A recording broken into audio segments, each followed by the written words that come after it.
रविवार संध्या 5:40 समय बौद्ध ब्लक अंतर्गत मुंडापड़ा खेलपड़िया फ्रेंड्स क्लब और स्वेच्छासेवी अनुष्ठान कार्ड आनुकूल्य चलता विधायक कप फुटबॉल प्रतियोगितार फाइनाल मैच अनुष्ठित हो जाइछि। स्पोर्ट्स हॉस्टल फुलवाणी और गेलामा क्लब बौद्ध मध्य अनुष्ठित फाइनाल मैच रे फुलवाणी 2-0 गोल रे बौद्ध को हराई विजयी होता। आज उद्यापन दिवस में मुख्य अतिथि भाव में उपजिलापाल प्रवीण कुमार बाणुआ जोग देते।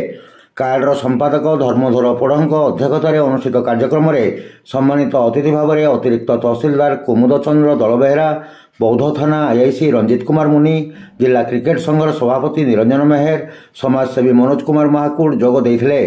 अतिथि मानक द्वारा विजेता और उपविजेता दल को ट्रॉफी और पुरस्कार राशि प्रदान करा।